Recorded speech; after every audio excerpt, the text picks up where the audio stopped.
Mesdames et messieurs, mes très chères sœurs, mes très chers frères, qu'Eric Schmidt, PDG de Google, se permette de dire en 2010 « Nous savons qui vous êtes, ce qui vous tient à cœur, qui sont vos amis.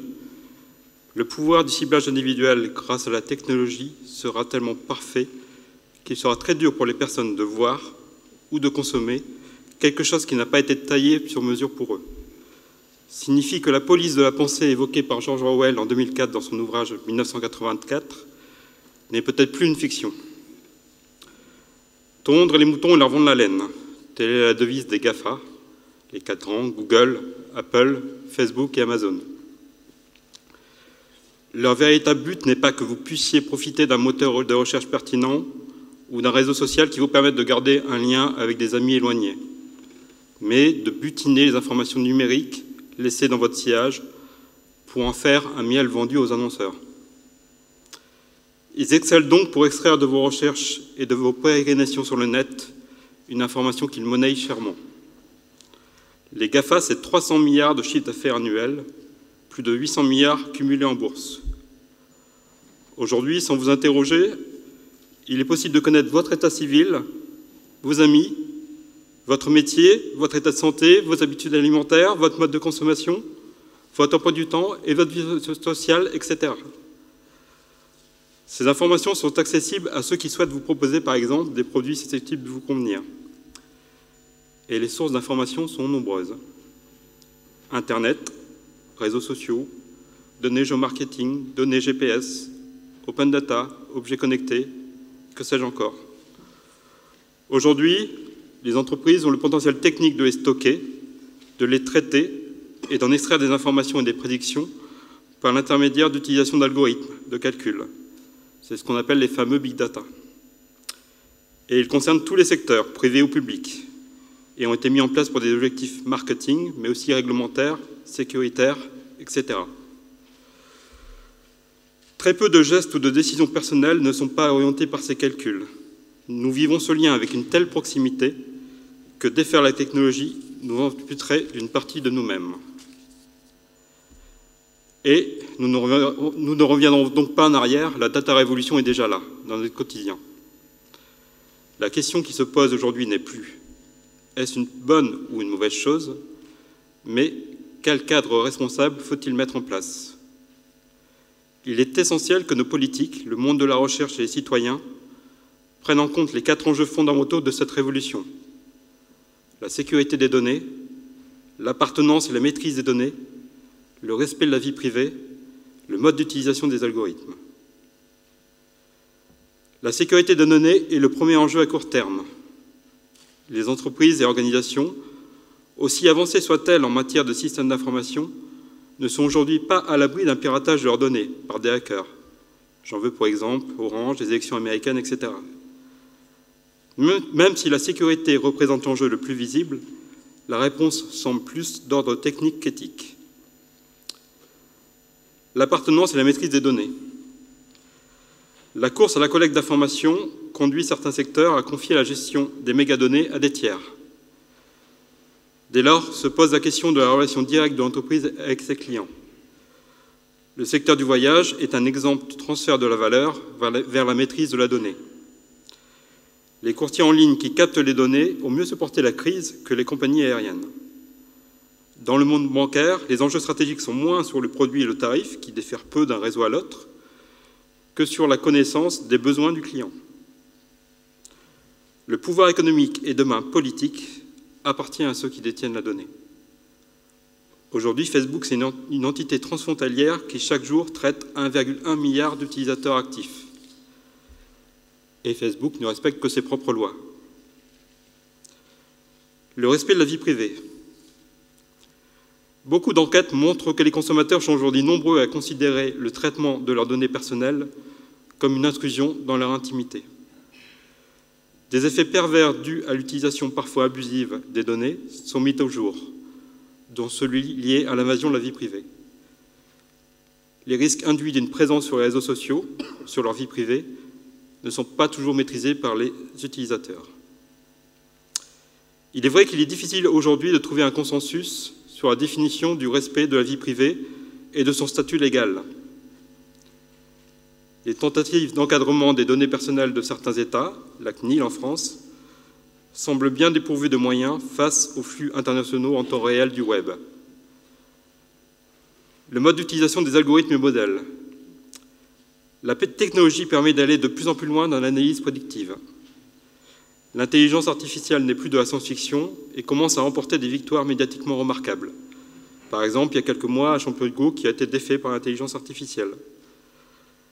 Les algorithmes de l'outil cognitif IBM Watson scannent l'ensemble des publications scientifiques pour répondre de façon précise aux questions posées. Les algorithmes du moteur de recherche Google influencent aujourd'hui vos accès à l'information du net. Ces outils sont donc devenus un enjeu démocratique. Et les organisations et les personnes doivent définir des limites acceptables. Si on ne prend pas conscience des enjeux du big data et du fait que nous ne sommes qu'au début du processus de l'utilisation de la donnée, nos libertés fondamentales pourraient être en danger et mettre en péril notre idéal humaniste. La loge Éole numéro 3350 du GODF a dit. Mesdames et messieurs, mes sœurs et mes frères, je suis honoré de rapporter la synthèse de la réflexion engagée par les membres de la loge Les Amis du Jeune Henri à Briey, en Meurthe-et-Moselle. Big Brother, principal personnage du roman 1984 de l'écrivain anglais George Orwell, est une figure absolue du dictateur abrogeant les libertés d'expression et pratiquant la surveillance minutieuse de toutes les pensées. Ce terme Big Brother est utilisé de nos jours pour faire référence aux diverses formes de surveillance de l'individu. Géolocalisation, écoute téléphonique, pistage sur Internet, encore. Le Big Data, quant à lui, est le terme utilisé pour traduire le volume important de données produites sur Internet. Chaque minute dans le monde, pour vous donner quelques exemples, Google enregistre environ 2 millions de requêtes sur son moteur de recherche. Près de 30 000 photos sont publiées sur Instagram. Plus de 200 millions de mails sont envoyés, dont 130 millions sont des spams. Autant de likes que sur Facebook, 300 000 tweets et près de 100 000 $ de commandes réalisées sur le site Amazon. Toutes ces données sont collectées et exploitées. Mais dans quel but? Nous protéger? Nous espionner? Nous conditionner? La révolution du Big Data est en passe de concentrer un pouvoir énorme entre les mains d'États, mais aussi d'entreprises privées. Les économistes et les experts géopolitiques affirment que qui détient l'information a le pouvoir. Le Big Data en est maintenant la plus grande source. Grâce à l'enregistrement de milliards de données et leur traitement par des algorithmes fonctionnant en mode automatique, le Big Data est en effet capable d'analyse prédictive de la consommation et ou des comportements. Vous avez certainement déjà remarqué que lors de vos navigations sur Internet, des publicités ciblées apparaissent en fonction de vos goûts. Pour vous donner 2 exemples, vous avez fait une recherche sur le net pour comparer caractéristiques et prix d'un produit, un canapé par exemple, et depuis ce jour, vous retrouvez des bannières publicitaires vous proposant des canapés sur tous les sites que vous fréquentez. C'est un coup du Big Data. Second exemple, la société américaine Target parvient à prédire l'accouchement prochain des femmes enceintes en analysant leur comportement d'achat. C'est également un coup du Big Data. Cette révolution technologique est inéluctable, tant les entreprises y ont un intérêt majeur. Il est donc indispensable d'en comprendre les conséquences et prévenir les risques. Il ne se passe pas 2 jours sans qu'un nouveau scandale d'espionnage numérique n'éclate. La protection des données et le respect de la vie privée sont devenus un débat sociétal prioritaire. La globalisation de l'économie et les avancées de la technologie font que les questions concernant le Big Data ne portent pas seulement sur la nature des données collectées. Elles portent aussi sur leurs propriétés, sur les lieux où elles sont conservées et sur leur protection face à des intentions malveillantes. Dans nos vies connectées, la vigilance des citoyens des États devra être forte pour que les enjeux économiques ne prennent pas le dessus sur notre droit à la vie privée. Les activités liées au stockage de données doivent faire l'objet d'une convention internationale, au lieu de dépendre de dispositifs légaux disparates et n'assurant qu'un faible niveau de sécurité. Les États ont le devoir de protéger les libertés et la vie privée de leurs citoyens, alors que les entreprises n'ont pas ces obligations. Et ce sont pourtant des entreprises, et non pas les États, qui maîtrisent le big data et engrangent les données. Il est donc urgent que les États s'organisent pour contrôler cette technologie et la mettre au service des citoyens. Dès à présent, les géants du web ont des capitalisations boursières équivalentes à certains pays riches. Ils pourraient, sur cette base, prétendre à participer au G20. Faudra-t-il donc considérer demain ces mastodontes comme des entreprises-nations avec lesquelles il conviendrait d'établir des relations de type diplomatique? Le Danemark anticipe et s'apprête à nommer un ambassadeur du numérique en charge des relations avec les plus grandes entreprises américaines du digital. Et si demain les entreprises du big data fusionnaient? Comment faudrait-il appeler cette nouvelle entité? Big Brother? Merci. Bonjour messieurs, dames. Merci pour votre invitation. Alors, le titre de l'intervention, puisque je ne l'ai pas choisi, est Big Brother et Big Data et Big Brother, n'est-ce pas? C'est à peu près quelque chose comme ça. Bon, alors, il est probable que je m'éloigne de ce champ-là, enfin de ces enjeux-là, au cours de ma présentation. Alors, je n'ai pas le temps de faire un long historique qui permet toujours d'éclairer notre temps présent de l'histoire de l'informatique, que nous pourrions faire remonter au moins au moment de la fin du XIXe siècle. Mais je vais juste reprendre ce qui aurait pu être un historique, l'entamer à partir en peu de mots, à partir des années 80, au moment où nous avons vu, où il s'est passé la numérisation, c'est-à-dire la réduction à des codes. Alors, je dois dire, monsieur, que sur l'usage des photographies, je fais attention au droit à l'image, donc il faudra me montrer les photographies que vous utilisez. Si elles sont utilisées en interne, je n'ai pas besoin de les voir. Si elles sont mises en ligne, je demanderai à... Donc, très bien. Car aussi, il s'agit d'une forme de maîtrise possible de certaines informations nous concernant. Donc, concernant ce que je disais, concernant les années 80, où il s'est passé une numérisation successive, accélérée des différents champs symboliques, après celui de l'écrit, celui du son, je me souviens des disques compacts, de l'image fixe et animée au cours des années 90, croisé au développement des réseaux de télécommunications, qui a rendu possible la conjonction entre la numérisation, l'accès à des serveurs via des réseaux de télécommunications qui ont rendu possible la généralisation, l'avènement massif de l'Internet à partir du milieu des années 90, et qui a rendu possible ce qui a été nommé à juste titre, à la fin des années 90, par le futurologue de plus en plus exalté, je vais parler de Jeremy Rifkin, mais qui à la fin des années 90 avait saisi une dimension très juste, et il avait nommé cette numérisation de corpus écrits, iconiques, sonores, croisés au réseau de télécommunications, l'âge de l'accès. L'âge de l'accès, nommant la possibilité rendue possible pour un nombre sans cesse croissant d'individus d'avoir accès à des corpus sans cesse plus volumineux, écrits, sonores, iconiques. Et l'âge de l'accès a également rendu possible une facilitation d'échanges entre individus au mépris des distances physiques et à des coûts toujours plus marginaux.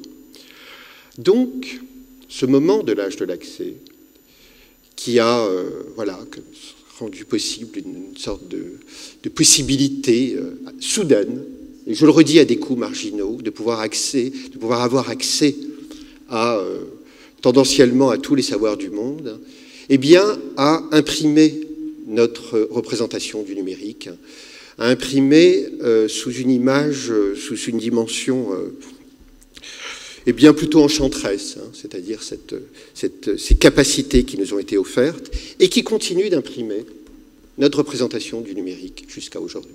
Or, le numérique entre la fin des années 90 ou le milieu des années 90 et aujourd'hui change de nature. Alors, je m'explique.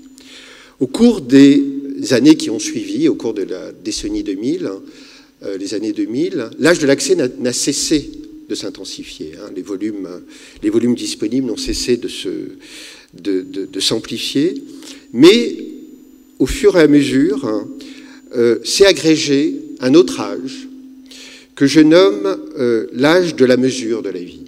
Alors qu'est-ce que c'est l'âge de la mesure de la vie?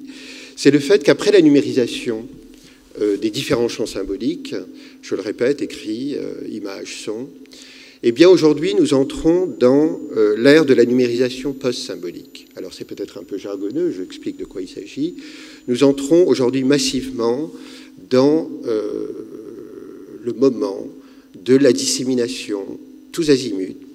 Nous en avons au moins pour une bonne décennie, hein, si nous n'y prenons garde.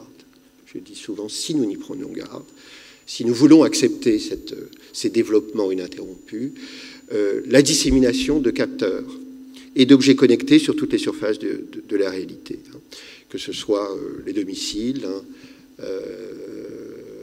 les lieux de travail, les espaces urbains.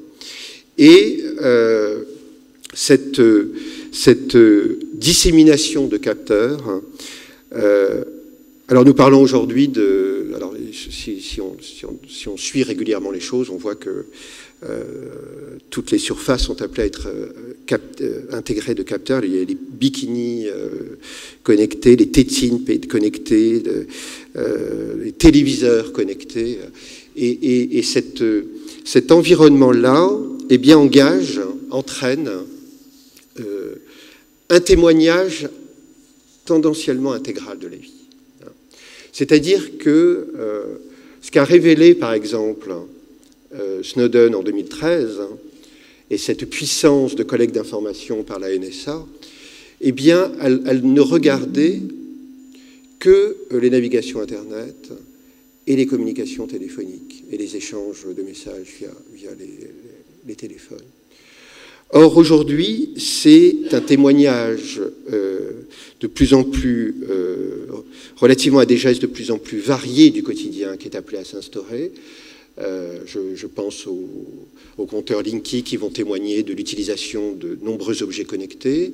Je pense je le redis, à ce mouvement qui voit les domiciles, c'est-à-dire nos espaces les plus intimes, appelés à être de plus en plus intégrés de puces qui témoignent. Hein. Alors, une fois dans une émission de radio, j'ai dit que bientôt les lits vont être... il y aura des puces dans les lits. Alors, le journaliste m'a dit, mais c'est pas nouveau. J'ai mis une seconde pour comprendre. Oui, des puces qui quantifient, qui captent le sommeil, des balances des balances connectées qui transmettent les courbes évolutives de nos poids. Et qu'est-ce que cela induit? Eh bien, cela induit que ces données, car il s'agit moins, je vais m'expliquer au cours de ma présentation, il s'agit moins de Big Brother et de renseignements privés que de collecte de données relativement à des gestes de plus en plus étendus du quotidien, qui sont collectés par des startups, la plupart, ou par les grandes entreprises du numérique, et qui, par des systèmes d'intelligence artificielle de plus en plus sophistiqués, sont dotés de la capacité de rétroagir et de proposer des services ou des biens supposés appropriés à nos profils et à chaque instant du quotidien. Et nous, cette dissémination de données génère ce qui est nommé l'économie de la donnée. Et l'économie de la donnée, via les capteurs et via l'interprétation de ces données par les systèmes d'intelligence artificielle, eh bien, est appelée à s'adosser à terme à tous les instants de la vie, que ce soit de mon réveil, dans ma salle de bain, dans la cuisine, dans la voiture, la Google Car et la voiture sans pilote, qu'il y a un pilote dans la voiture autonome.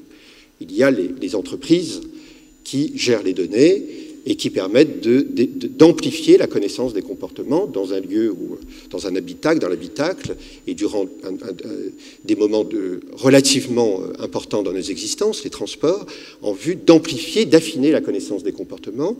Et une voiture sans pilote, le pilote étant, je le redis, en l'occurrence Google et d'autres, mais principalement Google, entreprises de gestion de données.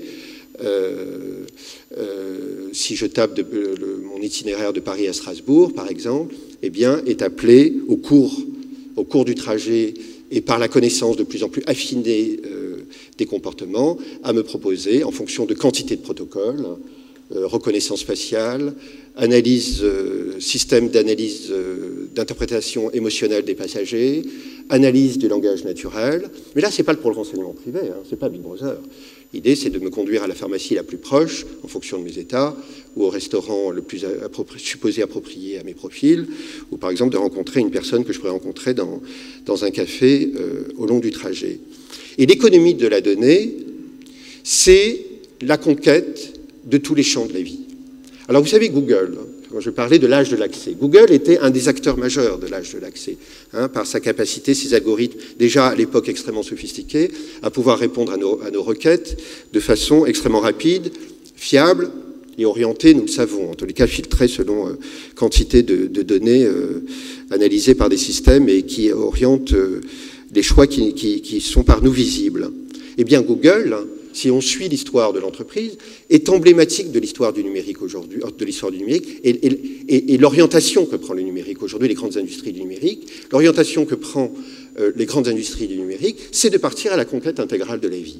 Alors Google, qui s'est transformé en Alphabet en juillet 2015, je crois, hein, c'est une sorte de consortium, de conglomérat qui regroupe plusieurs activités et qui n'est plus, nous le savons, Google, qui n'est plus seulement sur le marché de la requête, qui est sur le marché de la voiture autonome, un des grands champs industriels des années à venir, hein,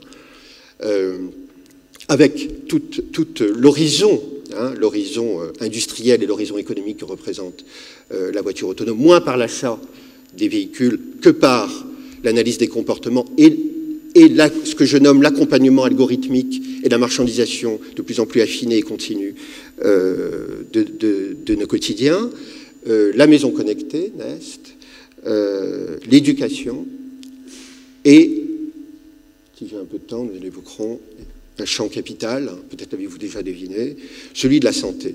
Donc,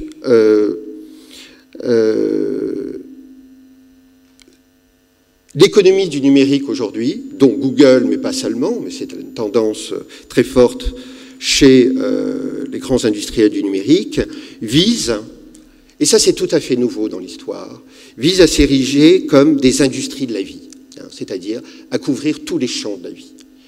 Par la donnée, hein, par la récolte de données, par les capteurs, par le suivi des comportements, l'analyse des comportements, l'interprétation de plus en plus précise, évolutive des comportements, et cela grâce eh bien, à la sophistication technologique contemporaine, la puissance de traitement et la sophistication de l'intelligence artificielle qui est dotée, nous en parlons beaucoup, à juste titre. Nous n'analysons pas suffisamment l'ampleur des incidences que vont entraîner les développements et l'intégration des systèmes d'intelligence artificielle dans nos existences. Nous l'évoquons comme des événements, il s'est passé telle chose, il s'est passé telle chose, sans que nous analysions,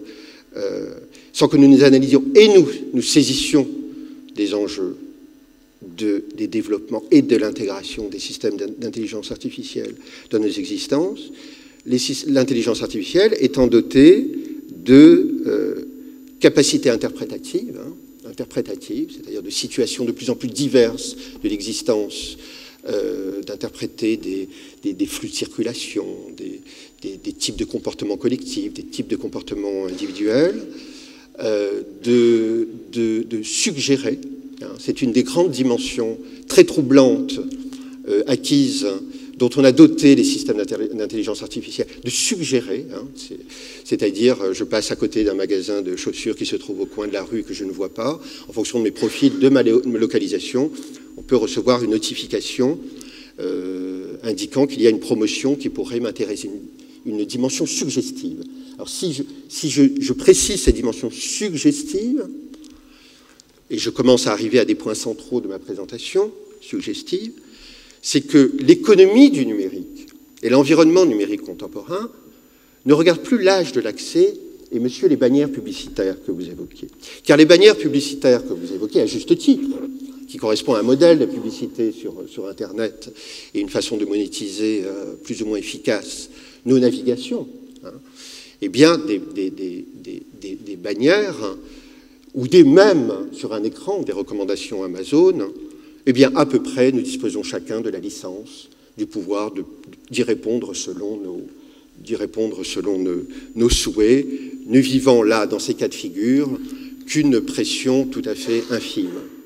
Car c'est via l'écran que ces informations publicitaires apparaissent. Or, de plus en plus, ce sont des suggestions qui pourront apparaître, qui apparaissent via l'écran ou d'autres procédés, mais c'est une pression sur la décision humaine qui est de plus en plus appelée à s'exercer par les systèmes d'intelligence artificielle, alors principalement à des fins commerciales, mais aussi à des fins d'organisation algorithmique de la société sur lesquelles je vais dire quelques petites choses dans quelques instants.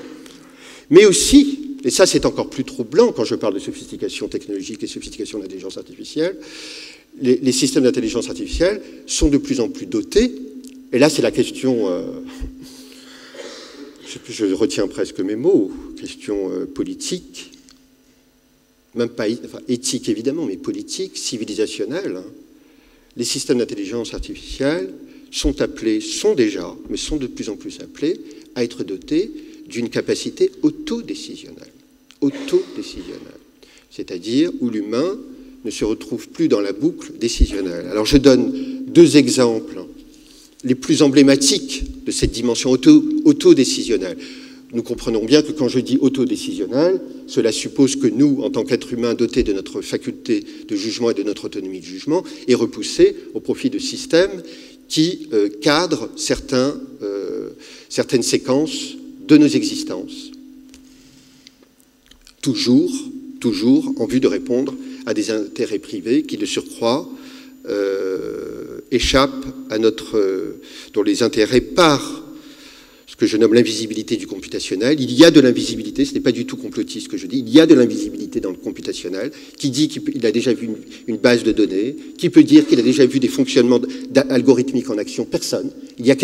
Là aussi, c'est un problème politique majeur que j'évoque au passage, hein, car en démocratie, l'assentiment est un principe majeur du pacte démocratique. Je donne mon assentiment à une décision qui est prise soit par une personne, soit par un groupement de personnes. Je donne mon assentiment ou je donne ma délégation de pouvoir et ma capacité de sanctionner éventuellement si les résultats annoncés ne répondent pas à mes attentes. Il y a de l'assentiment. Dans le computationnel, c'est un problème majeur qui est très rarement évoqué.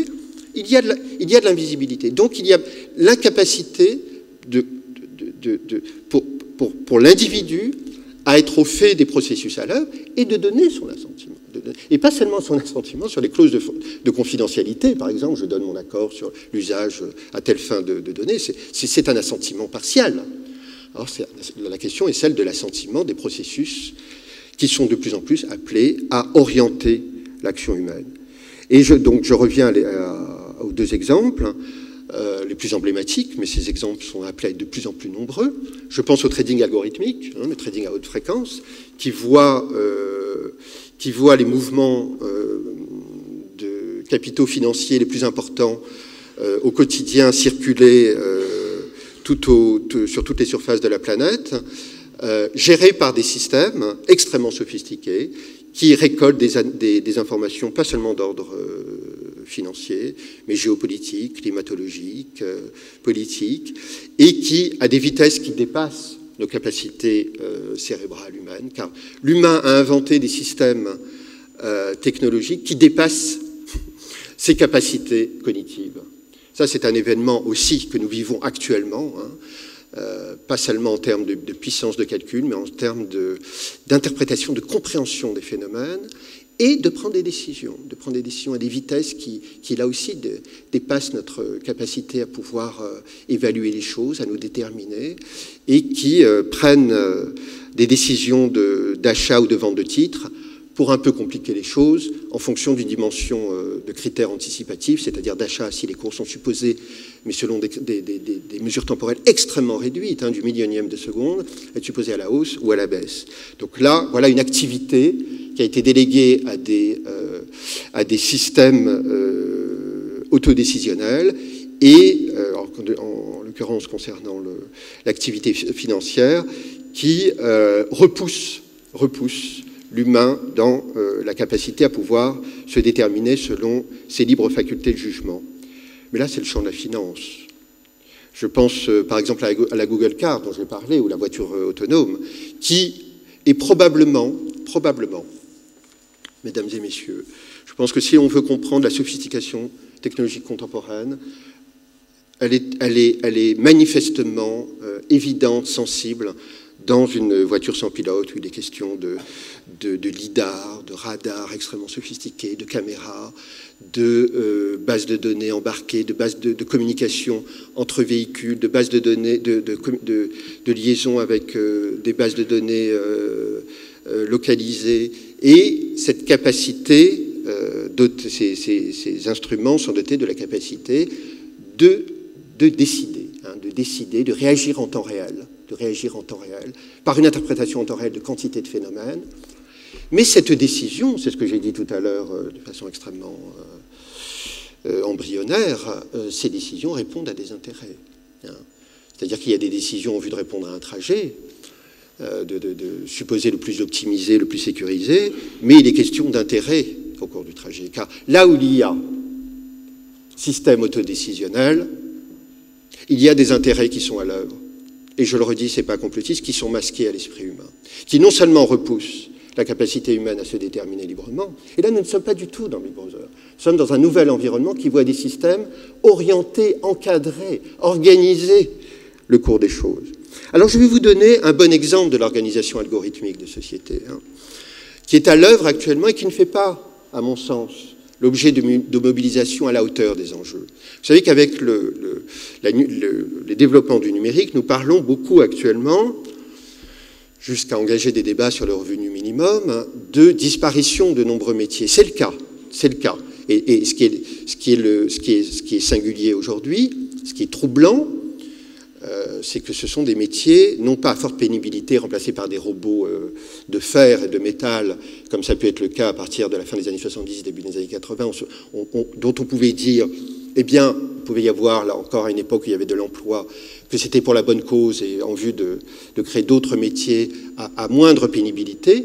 Là, ce sont des métiers à haute capacité cognitive, qui sont de plus en plus appelés à être substitués par des systèmes d'intelligence artificielle, qui répondent à chaque fois à des intérêts privés, je le répète. Mais ce n'est pas là mon souci ce matin avec vous, c'est pas cela. Et cela, ce que je dis là, ce que je vais vous dire là, je trouve que ça ne fait pas suffisamment l'objet de débat.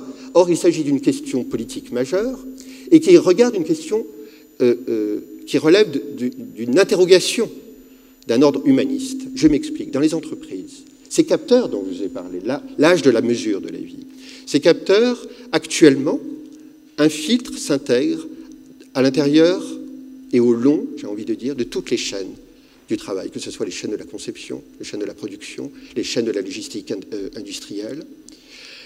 Et qu'est-ce que cela induit? Cela induit qu'il y a une visibilité en temps réel des processus. Visibilité en temps réel. Je pense qu'aujourd'hui, beaucoup plus que l'ère de Big Brother, nous sommes dans l'ère d'une visibilité en temps réel des phénomènes et qui rendent possible une maîtrise de plus en plus accrue sur le cours des choses, car le développement du numérique aujourd'hui, ce n'était pas le cas il y a une vingtaine d'années, rend possible, favorise, amplifie une extrême rationalisation de nos sociétés. Une extrême, je nomme rationalisation le fait d'être au fait d'un nombre de phénomènes de plus en plus étendus et variés, et de pouvoir agir en fonction. Et qu'est-ce que ça veut dire agir en fonction?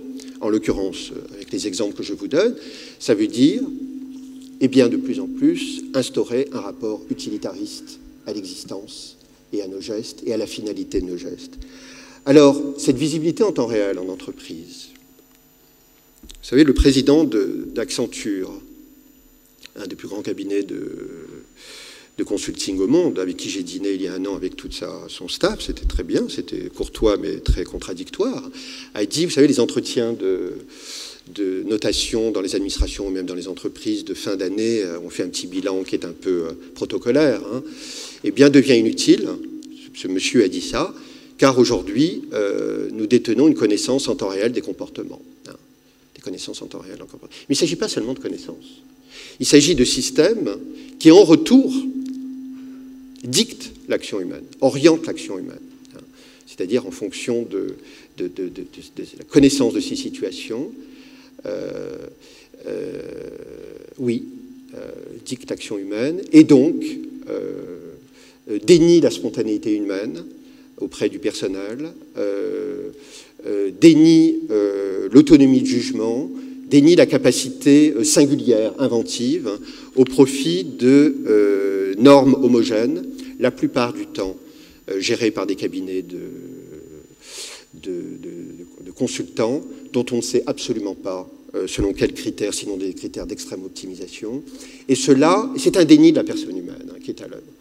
Et j'ai pu relever, peut-être y a-t-il quelques syndicalistes parmi vous, que c'est un enjeu majeur, c'est-à-dire la place de la dignité humaine dans le travail. Je renvoie au texte de Simone Weil, la philosophe Simone Weil, qui, de façon extrêmement sournoise, hein, sous couvert d'optimisation, de rationalisation, de systèmes extrêmement supposés efficients et fluidifier la marge générale de l'entreprise et de l'économie, et dont a priori on ne devrait rien dire, eh bien, organise un dessaisissement progressif de la décision humaine. Et ce dessaisissement progressif de la décision humaine, c'est ce qui est au cœur, mesdames et messieurs, je le répète, ce dessaisissement de la décision humaine, c'est ce qui est au cœur des développements du numérique actuellement, soit par la pression opérée à des fins commerciales, la marchandisation intégrale de la vie, hein, nous l'avons vu, hein, par cette connaissance et cette pression continue, par des systèmes de plus en plus sophistiqués, dotés aussi d'un pouvoir de séduction, de la capacité de nous offrir un meilleur confort supposé, une fluidification de notre existence, une optimisation de notre existence, ce rapport de plus en plus utilitariste à l'existence, mais aussi cette organisation algorithmique de la société, de plus en plus, non pas mise en place par les États, en aucune manière. Quoique, on ne sait pas quel type de protocoles peuvent apparaître après, avec ces systèmes de visibilité, d'interprétation et de rétroaction sur les gestes, sur nos gestes, mais par le monde privé, notamment par le monde de l'entreprise. Et ce sont des systèmes qui sont déjà à l'œuvre dans un des champs, sur le champ le plus important de notre société, dans l'éducation. Hein, dans l'éducation. C'est-à-dire des plateformes éducatives qui, par des normes homogènes, eh bien, et en fonction de la connaissance des pratiques des professeurs et des étudiants, eh bien, administrent les programmes éducatifs. Nous allons vers cela.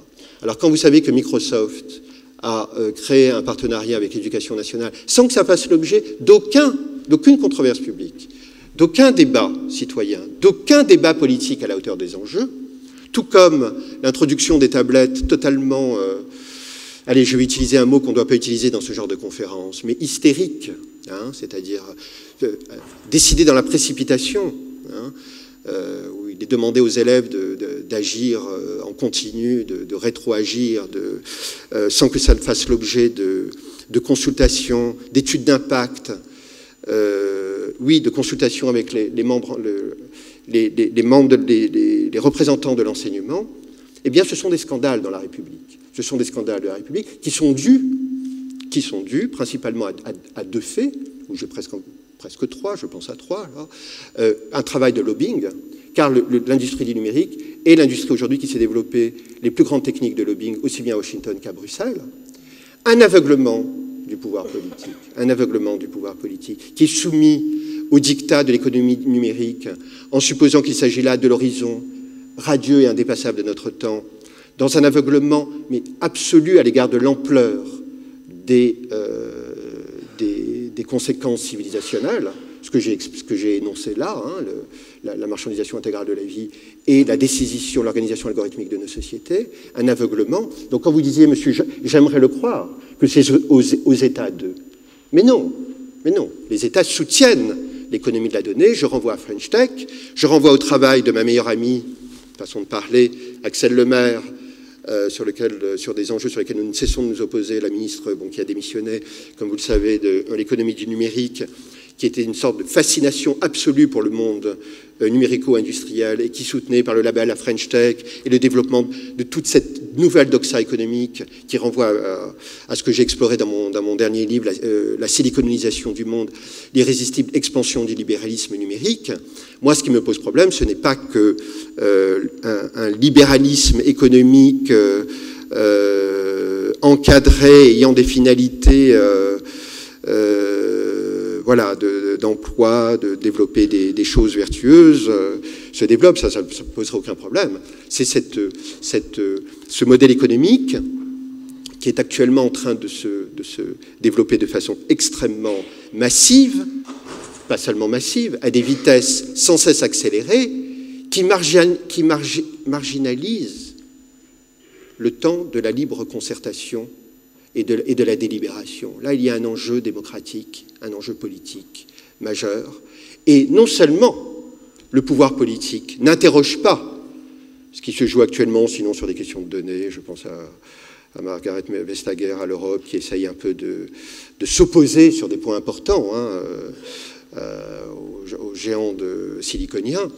Non, de prendre en charge les questions que posent ces développements techno-économiques, et je le redis, qui se développent à des vitesses qui marginalisent notre pouvoir de décision en commun par la libre délibération, qui représente quand même le cœur central de l'esprit démocratique. Alors vous disiez, monsieur, vous parliez des bannières publicitaires, le marketing aujourd'hui ne vise plus, par exemple, grâce à des outils numériques, ne vise plus de l'exposition publicitaire, elle vise ce que je nomme la relation client ininterrompue, c'est-à-dire de créer un lien ininterrompu via les smartphones, via les objets connectés, via la voiture sans pilote, d'un lien ininterrompu entre les marques, avec des grandes plateformes qui gèrent la connaissance et qui les revendent la quantité de marques, Google en particulier, d'instaurer une relation ininterrompue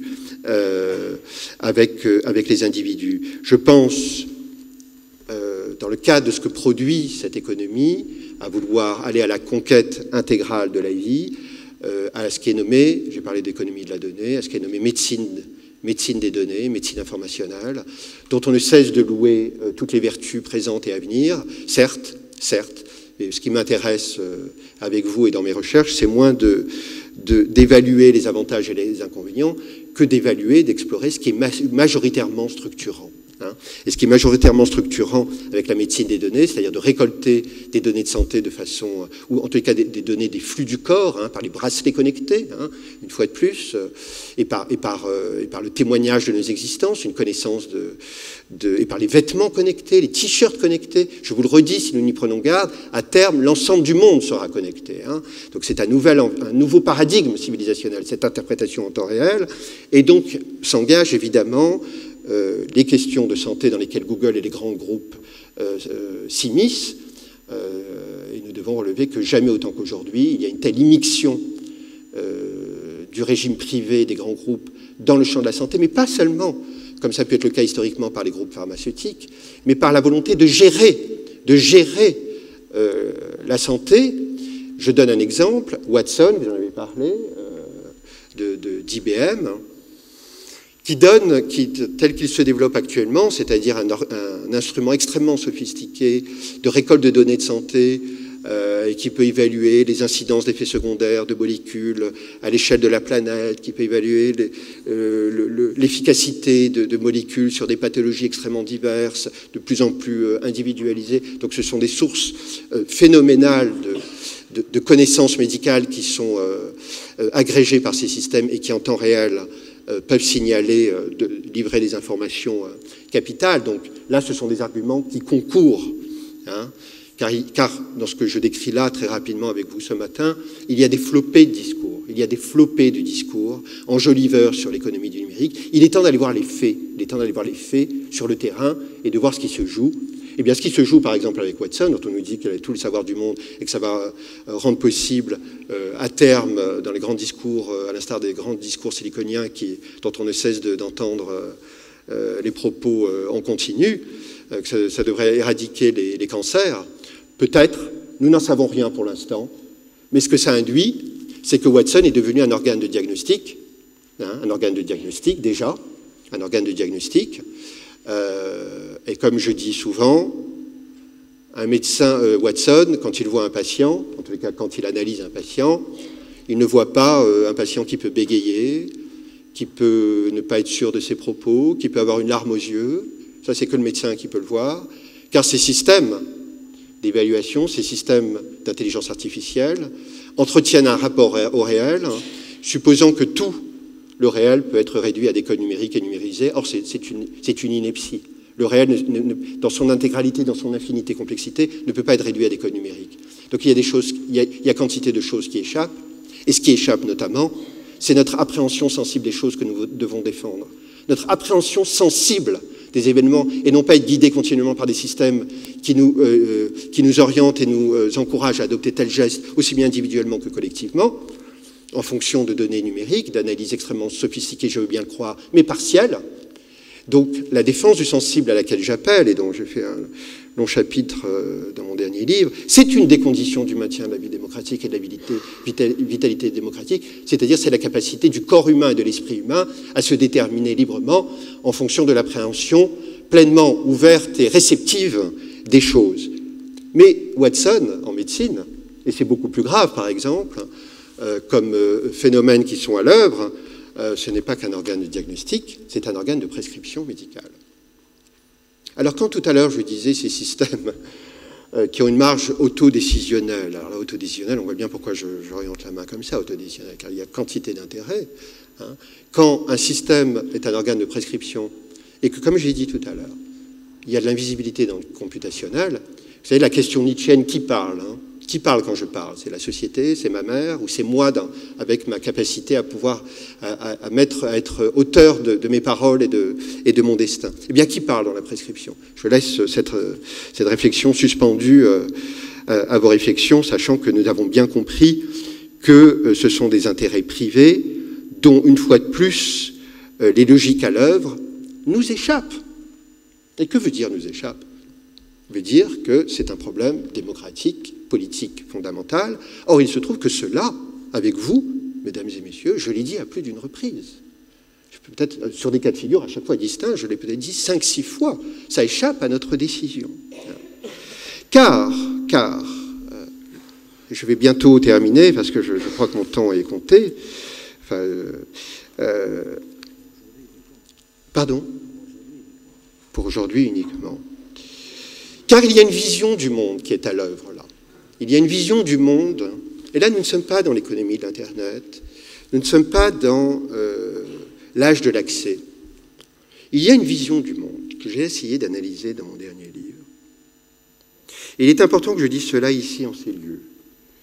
Il y a une vision du monde qui vient de Californie, qui vient de l'industrie siliconienne, qui veut que nous ne sommes pas grand-chose. Que l'être humain est un être, que Dieu n'a pas parachevé la création, qu'il y a des défauts partout qui méritent d'être corrigés à des fins utilitaristes, et que le vecteur principal de cette dimension lacunaire du monde, de cette dimension partielle, eh bien c'est l'humain. L'humain est une sorte de... Allez, je vais utiliser un grand mot, mais je l'ai entendu, une sorte de déchet, mais il y a un miracle actuellement. Ce sont les technologies de l'exponentiel qui se développent à des vitesses exponentielles, et qui vont racheter tous les défauts du monde à des vitesses exponentielles. Et on peut comprendre cela, cette vision du monde, dans le transhumanisme, c'est-à-dire qu'il y a un déni du corps, et il y a l'idée fantasmatique que les technologies de l'exponentiel vont pouvoir racheter notre défaut, le défaut fondamental du vivant, c'est-à-dire la corruption et le terme. D'où aussi, peut-être avez-vous relevé que depuis une dizaine d'années, on évoque très souvent, il y a une rhétorique de l'augmentation. Tout doit être augmenté. Hein. Tout doit être augmenté. La réalité doit être augmentée, comme si elle était pauvre en elle-même. Hein. L'éducation, les plateformes éducatives, elles doivent être augmentées. Hein. Des livres, des textes de Shakespeare, ils sont pauvres en eux-mêmes, il faut qu'ils soient augmentés d'images. Hein. Donc il y a cette rhétorique de l'augmentation qui veut que l'être humain est fondamentalement insuffisant. Donc, c'est pour ça qu'il est important, et je me dois de dire cela ici, cette vision du monde qui est en train de gagner la Terre entière, ce que j'ai nommé la colonisation du monde, qui est soutenue par les responsables politiques de tous les grands régimes socio-libéraux, qui est soutenue par des think tanks et toute une sorte de doxa outrageusement majoritaire, eh bien, relève cette vision du monde d'un anti-humanisme radical. D'un anti-humanisme radical, c'est-à-dire d'un déni de tous les principes humanistes sur lesquels nous nous fondons, qui nous constituent, c'est-à-dire la défense et l'affirmation de l'autonomie de l'individu, de l'autonomie de la faculté de jugement et de la liberté en conscience de se décider librement dans un cadre commun. Nous appelons ça la société et la responsabilité au regard des lois de soi-même et de ses proches. Ça relève d'un anti-humanisme radical qui veut que la technologie, la technique, des systèmes vont gérer pour le mieux, sans défaut, c'est un rêve aussi, vous savez que nous savons historiquement que les rêves de société sans défaut se sont très mal passés dans leur réalisation, de sociétés sans défaut, dans le monde de l'entreprise, dans le monde de l'éducation, dans notre monde privé, dans notre monde domestique, sans défaut. J'ai presque envie de dire, je n'ai jamais utilisé cette expression, je vais l'utiliser maintenant, en vue de créer, d'instaurer une sorte d'utilitarisme radical. Je n'ai jamais utilisé cette expression, je viens de la trouver aujourd'hui. Ben, c'est très bien, ça m'a fait travailler encore. D'utilitarisme radical. Hein. L'utilitarisme radical, c'est-à-dire où chaque chose doit répondre à une finalité avec une efficacité sans cesse croissante. Alors vous comprenez, je vais terminer sur cela, que lorsqu'il y a un tel, vous disiez, monsieur, que c'était inéluctable. Il y a des discours, pas nombreux, qui sont, je réutilise l'expression que j'ai utilisée, excusez-moi, outrageusement majoritaires. D'ailleurs, on parle de tsunami numérique. Vous savez, le tsunami, ça relève c'est un phénomène naturel. Hein, le tsunami, on ne peut rien y faire. Alors moi, je refuse l'expression tsunami numérique. Je ne veux pas. Hein. Je ne veux pas. Tsunami, c'est de l'ordre du naturel. Ce qui se passe là, c'est de l'ordre de l'action humaine. Ce n'est pas du tout le même champ. Mais comment en est-on arrivé? Je vous pose la question, je ne cesse de me poser cette question. Alors que nous parlons de marchandisation intégrale de la vie, de systèmes qui orientent l'action humaine, de dessaisissement de notre faculté de jugement dans le champ de l'entreprise, dans l'école, dans l'immixtion du régime privé jusque dans le champ le plus intime, la médecine, Hippocrate, saisi, récolté, analysé par des entreprises privées. Comment en est-on arrivé, nous, en société constituée d'êtres a priori libres, à supposer que ce grand mouvement porté par des industries privées, uniquement des industries privées, en vue de répondre à leurs seuls intérêts, que nous entendions ce mouvement-là comme relevant de l'inéluctable. Mais que nous est-il arrivé? Je vous pose et je nous pose la question. Que nous est-il arrivé pour affirmer que les grands industriels, eh bien, sont partis à la conquête de la vie et que c'est le cours inéluctable, la trajectoire inéluctable du monde et de la civilisation qui vient? Eh bien, puisqu'il y a une telle pression, un tel mouvement qui se développe en vue d'œuvrer à cet anti-humanisme radical, eh bien c'est à nous, c'est aux citoyens de nous mobiliser et de faire valoir, dans une sorte d'abandon du politique institutionnel, de faire valoir notre droit légitime à décider individuellement, car la question des choix individuels de nos comportements est capitale. C'est pour ça que dans mon dernier livre, j'appelle, moi, au refus des objets connectés, car ça ne relève pas du même régime de regarder des informations sur Internet ou d'être quantifié par des systèmes, par des capteurs dans mon domicile, dans mon véhicule, dans l'entreprise. Donc j'appelle, moi, pour moi-même, en tout cas je le ferai pour moi-même et plus largement au niveau de la société, les objets connectés, tout simplement parce qu'ils instaurent, vous avez bien compris, un nouveau paradigme. Donc c'est à nous, individuellement, je l'ai dit, et collectivement. Alors qu'est-ce que ça veut dire collectivement, à nous mobiliser? Eh bien, c'est-à-dire, au-delà des discours, en deçà des discours, d'aller sur la réalité du terrain et de dire en entreprise, ça, nous ne voulons pas de cela, Je suis en contact régulier avec des collectifs de médecins qui me disent qu'il se passe des choses extrêmement sérieuses et qui nous engagent aujourd'hui. Nous essayons de lutter à nos mesures. Le législateur, excusez-moi, méprise ces enjeux. Idem dans les questions d'enseignement. Idem les questions des ingénieurs, je n'ai pas le temps, là, la responsabilité d'ingénieur, qui est une question majeure contemporaine, qui est dotée d'une responsabilité extrêmement considérable dans la mesure où ces actes engagent quantité de conséquences sur nos existences, et l'ingénieur aujourd'hui est dénué. J'ai fait une conférence devant des ingénieurs il y a 2 jours au Palais des Congrès, ils m'ont applaudi, donc c'était très bien, hein, ils ont dit il a raison, dénué d'esprit critique. Alors ce seraient les catégories de personnes, entre autres, qui devraient être dotées d'une capacité de critique. Mais quand on voit que dans les instituts d'enseignement d'ingénieurs, ce sont des grandes entreprises privées qui guident les programmes, hein, donc c'est très difficile. Et quand on voit que dans l'école 42 de Xavier Niel, qui se vante avec son école de programmeurs de vouloir craquer le système, a le beau projet éducatif. Hein. L'université classique ne consistait pas à craquer le système, elle consistait à former des citoyens responsables, libres et dotés d'instruments d'émancipation de son existence et participant au bien-être collectif. C'était ça l'université historique. Là, nous avons une école 42 de programmeurs dont le représentant affirme vouloir craquer le système. Mais ce n'est pas tout. C'est la seule école au monde qui se vante de ne pas avoir de bibliothèque dans ses murs, alors que nous savons que le livre est l'instrument premier de constitution de l'esprit critique. Donc quand il y a tous ces faisceaux convergents, eh bien c'est à nous de nous mobiliser, là où nous agissons, là où nous sommes présents, et de faire valoir le droit à la divergence, à l'opposition et à la manifestation en action de notre esprit critique. C'est pour ça que j'ai annoncé il y a 3 semaines, dans une tribune du Monde, la création d'un comité citoyen sur le numérique, car il est temps que les citoyens, nous saisissions de ces questions civilisationnelles, de ces questions politiques, pas seulement des questions sociétales, comme on dit aujourd'hui, des questions civilisationnelles, et que nous décidions autant que possible à pouvoir être des êtres agissants. Alors je terminerai en vous disant que il me semble que c'est actuellement, en cette fin de 2e décennie du XXIe siècle, que se jouera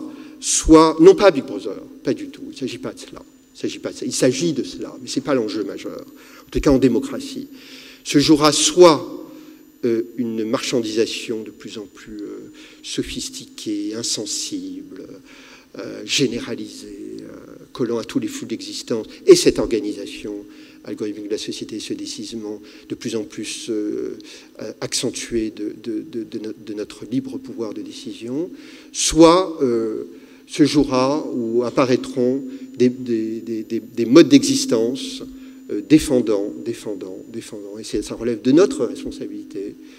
Ça relève de notre responsabilité à relayer cet esprit critique, à favoriser cet esprit critique, même parfois à être seul au monde. Je pense à ce citoyen qui, espagnol, je n'ai pas le temps d'expliquer cela, mais qui seul au monde, la Cour européenne de Luxembourg, de justice de Luxembourg, lui a donné raison sur la question du droit à l'oubli. Peut-être que certains d'entre vous connaissent cette histoire, alors qu'il en avait fait appel aux politiques qui n'a pas été entendu.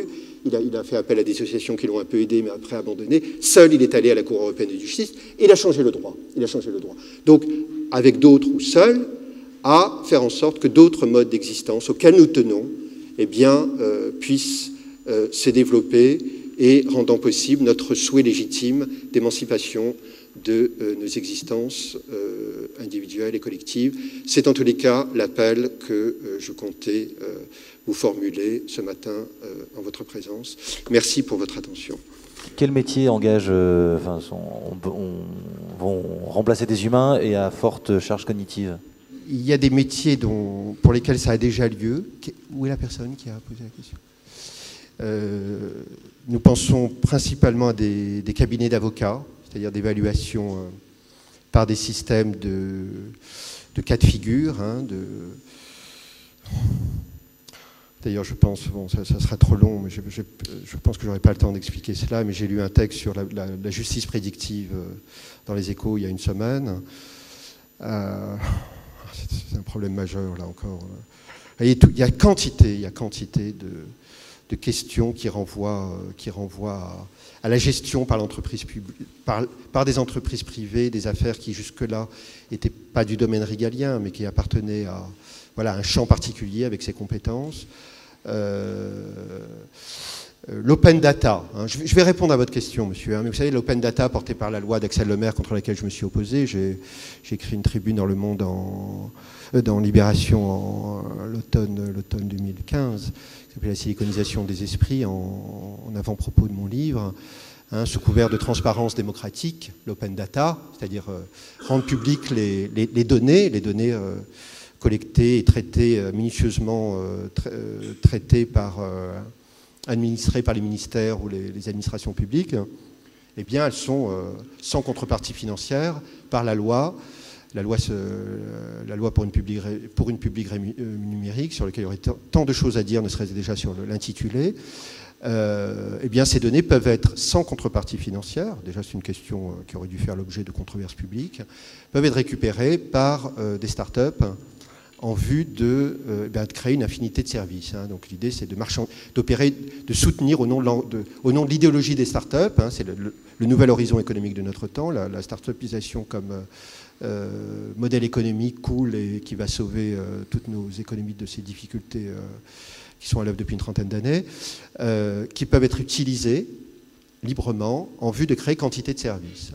Donc l'idée avec les données de justice qui, donc, par la loi, sont rendus publics, eh bien, il y a des systèmes développés par des startups qui évaluent, en fonction de tels cas de figure, la possibilité en justice de rencontrer tel résultat plutôt que tel résultat. Et que ça peut induire, je lisais dans l'article, la prise de distance de certains dossiers qui sont présentés à des cabinets d'avocats en vue de ces évaluations prédictives et algorithmiques. Voilà, et avec la marchandisation de ces évaluations. Donc il y a dans les cabinets d'avocats déjà des métiers qui sont appelés à être substitués par des systèmes d'évaluation, car nous savons que dans les cabinets d'avocats, il y a des personnes en fonction des cas de figure qui lisent quantité de textes et qui vont chercher les références. Les cabinets assurantiels, les métiers d'évaluation des dossiers bancaires des clients, et la liste est longue. Tous les métiers qui évaluent, qui prennent des décisions en fonction d'une connaissance, à des niveaux hiérarchiques dont on ne sait pas exactement quel niveau ça peut se situer, car la grande doxa aujourd'hui dit, voilà encore une grande doxa contre laquelle il faut s'opposer, qui est soutenue par le chercheur en intelligence artificielle Yann Lequin, qui a été embauché par Facebook France, et qui, par ses recherches, un monsieur brillant, hein, par ses recherches, dont il dit qu'elles vont permettre un ajustement de plus en plus précis aux désirs des clients et des utilisateurs Facebook en vue de vendre de plus en plus précisément ce qu'ils souhaitent. Hein. Voilà, donc il participe délibérément, il le dit, il l'affirme, à la marchandisation intégrale de la vie. Eh bien, et il développe des recherches en intelligence artificielle extrêmement complexes et de très haute qualité. Donc, sa grande doxa, il le dit très souvent, il a même dit cette personne a été invitée au Collège de France, et il le dit très souvent, il énonce très souvent, comme plein de ses confrères ou consoeurs, dire que l'avenir de l'intelligence artificielle, c'est la complémentarité avec l'humain. Hein, c'est la complémentarité. C'est une fable. C'est une fable. Car lorsque de plus en plus des systèmes d'intelligence artificielle sont déjà et seront dotés d'une capacité interprétative à des vitesses et à des degrés de fiabilité, notre défaut, hein, nous sommes des êtres de défaut, hein, lacunaires, seront capables, en vue d'évaluer les choses à des vitesses et avec des degrés de fiabilité de plus en plus amplifiés, eh bien il y aura de plus en plus de substitution de métiers destinés à évaluer les choses, et en général, des métiers qui s'inscrivent dans le cadre de la relation humaine. Donc, on peut saisir, avec ce que je dis là rapidement, que ces quantités de cadres qui régissent les relations entre les humains, entre des clients ou des relations professionnelles, qui sont appelées à être s'effacer, ces relations-là, au profit de systèmes dotés de la vérité, car l'intelligence artificielle se pose la question de la vérité, hein, c'est l'énonciation de la vérité, et donc défaisant de plus en plus le cadre de la relation humaine. Ça peut être le cadre d'un client avec son banquier, d'un client avec son assureur, d'un responsable d'assurance avec un responsable hiérarchique, au profit de systèmes, une fois de plus, qui décident et qui nous énoncent la vérité. Qu'est-ce qu'on peut faire pour y résister? Alors peut-être qu'il ne faut pas donner ces données. Comment on résiste? Oui, alors il y a deux choses dans votre question, monsieur, merci.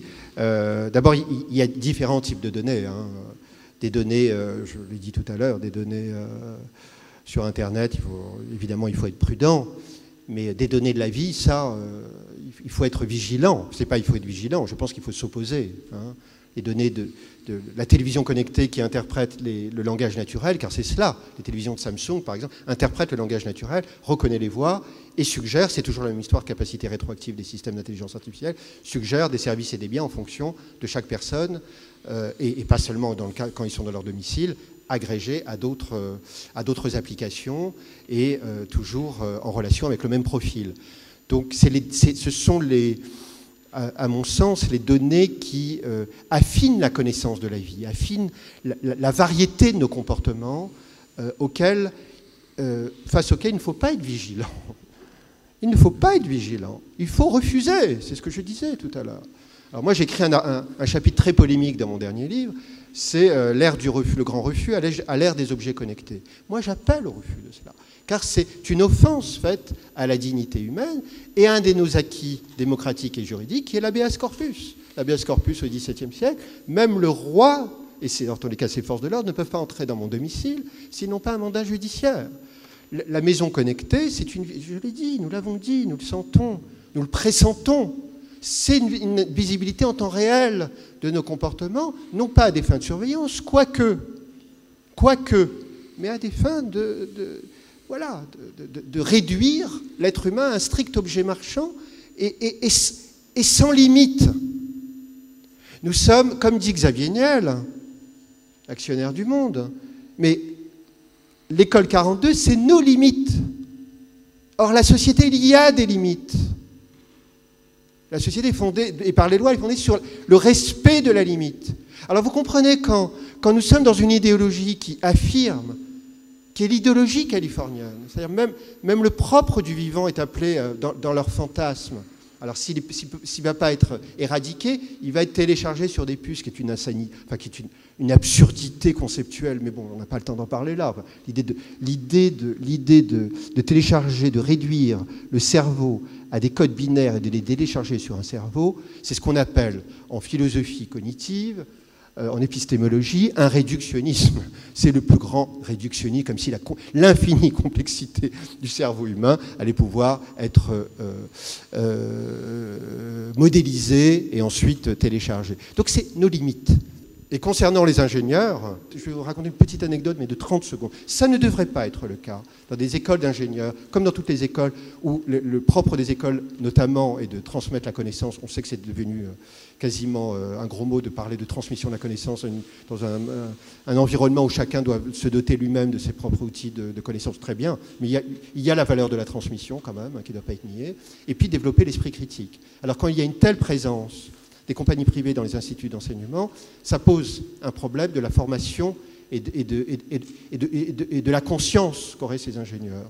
Hein, qui, donc, je le dis, dans la cartographie des responsabilités contemporaines, les ingénieurs occupent une place primordiale. Alors j'avais été invité en décembre dernier, je ne vais pas être trop long, mais je termine par cette petite anecdote, car oui, c'est un problème majeur, la formation des ingénieurs, et il y a des groupes d'ingénieurs qui essayent d'agir autrement, qui essayent de se regrouper aujourd'hui. Et puis il y a des exemples historiques, hein, le grand mathématicien Alexandre Grothendieck, qui est un des plus grands mathématiciens du XXe siècle, dont vous avez probablement entendu parler, qui a monté avec des collègues, ayant refusé que les programmes sur lesquels il travaillait soient financés par l'OTAN via le ministère de la Défense, et qui a monté un groupement qui s'appelle Survivre et Vivre, qui a monté une revue. Ce sont des mouvements extrêmement importants historiquement dans l'histoire de la science, de technique, de la volonté d'ingénieurs d'agir à l'écart de la commande dictée par le régime privé ou une commande abusive gérée par des programmes publics, enfin orientée par des programmes publics. Donc en décembre dernier, oui, si je vous dis ça, c'est que les choses peuvent toujours s'écrire autrement. Toujours elles peuvent s'écrire autrement. C'est pour ça que ce discours inéluctable, c'est comme ça, les choses se passent. Non, les choses peuvent toujours, sur le micro, sur le terrain, se passer autrement. Du moins, espérons-le, et nous devons toujours croire cela et, à mon sens, défendre cette capacité à agir localement. Et donc, j'avais été invité dans une école d'ingénieurs, de programmeurs à Lyon, en décembre dernier, on avait tout réglé. Et puis un jour, je reçois un coup de fil, ça en dit tellement, hein, quand même.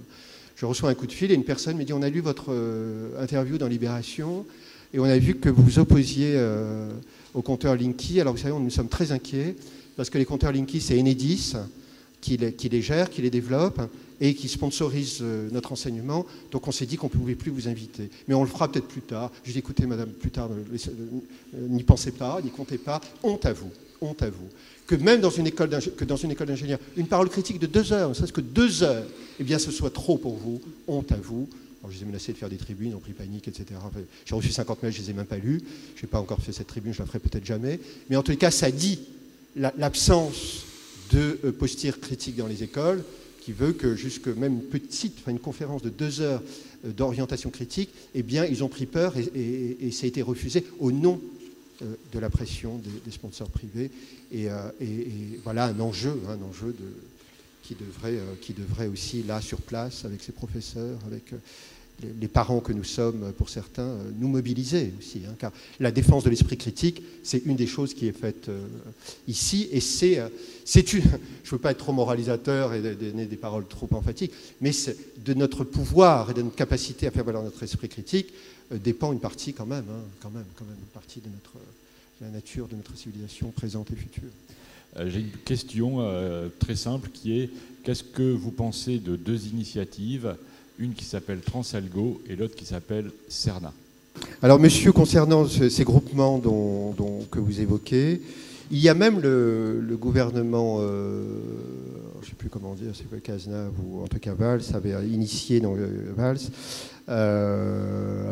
via Axel Lemaire, tout un programme de réflexion sur l'intelligence artificielle.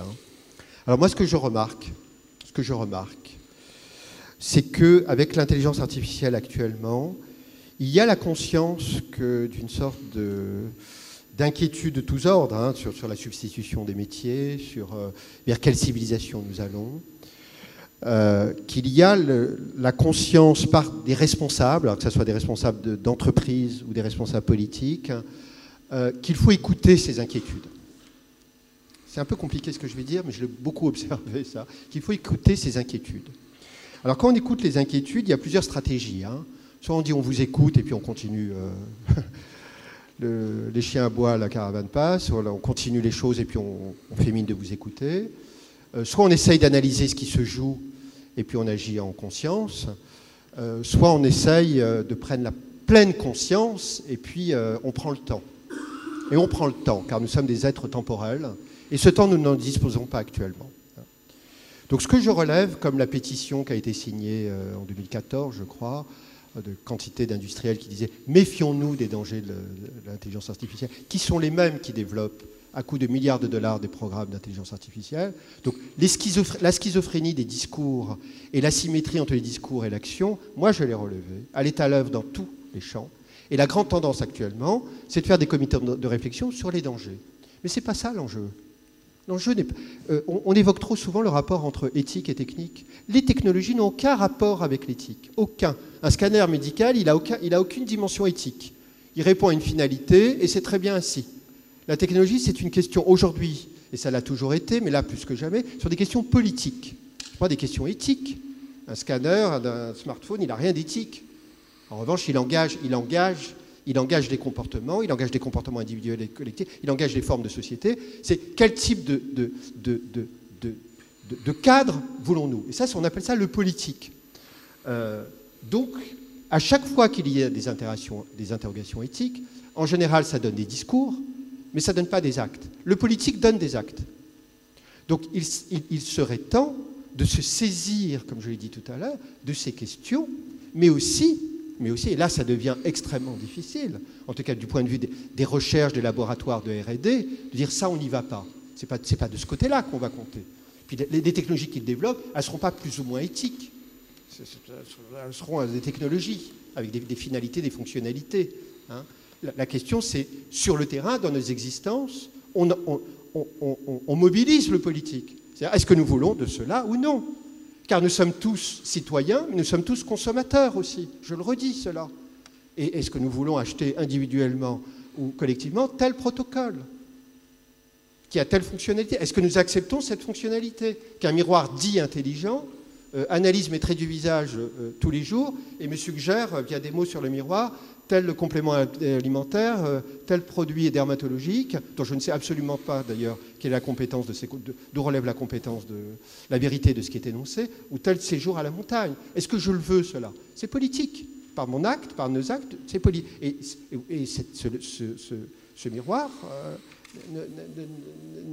n'est doté, en tous les cas, ne relève d'aucune dimension éthique.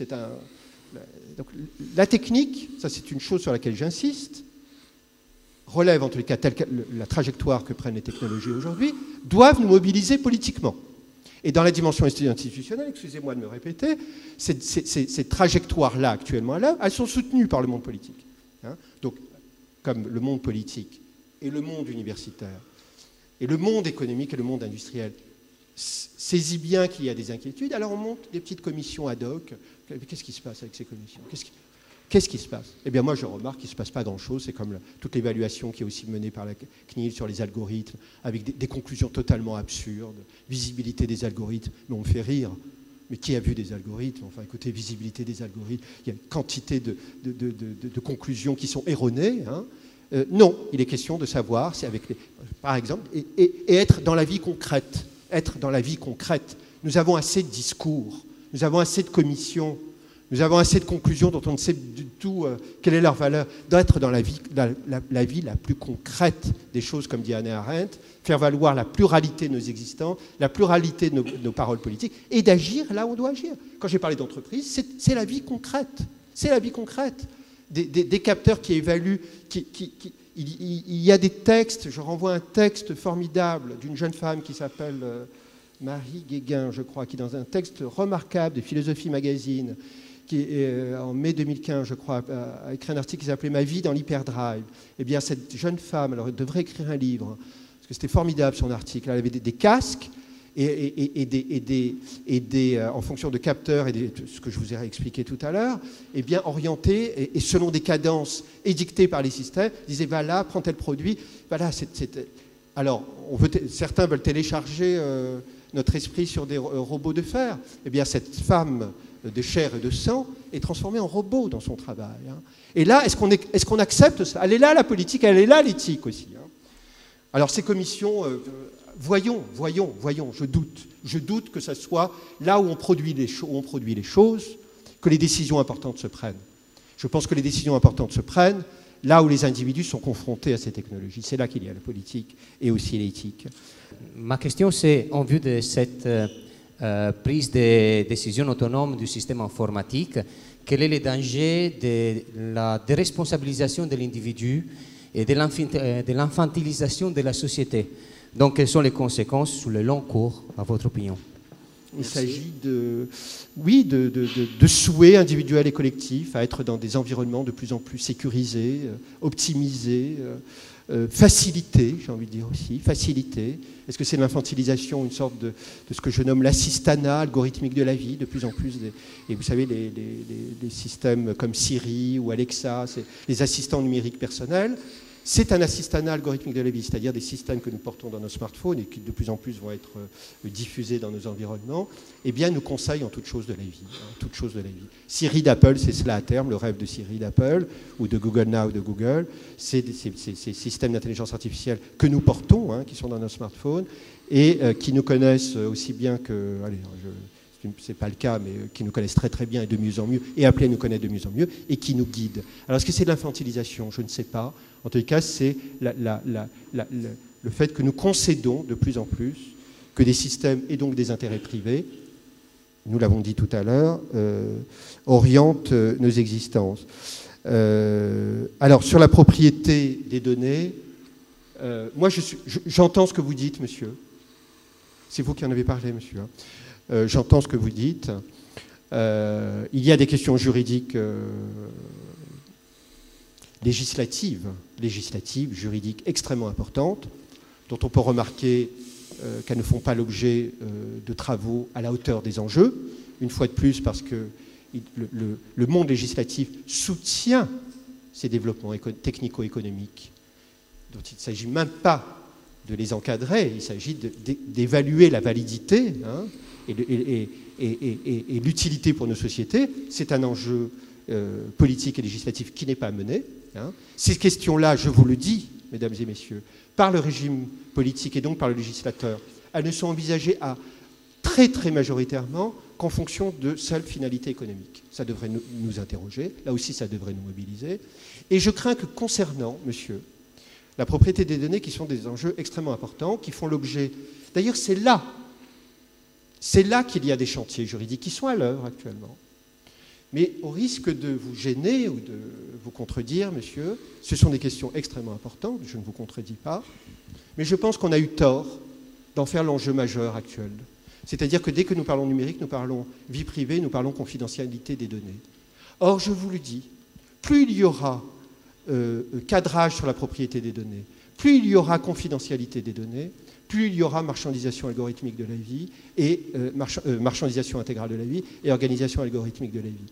C'est-à-dire plus il y aura un pacte, plus par cette connaissance, par ce lien eh bien, entre usagers et compagnie, se développera cet environnement à telle enseigne que le commissaire européen aux données, et c'est aussi ce qu'a dit Mme Falk-Perroquin, présidente de la CNIL, qu'une des conditions du développement de l'économie de la donnée, c'est qu'il y ait un encadrement juridique plus sévère et plus poussé sur la protection et l'utilisation des données. Donc il y a une erreur d'appréciation, et c'est une chose qui, à mon sens, n'est pas suffisamment dite. C'est une question importante.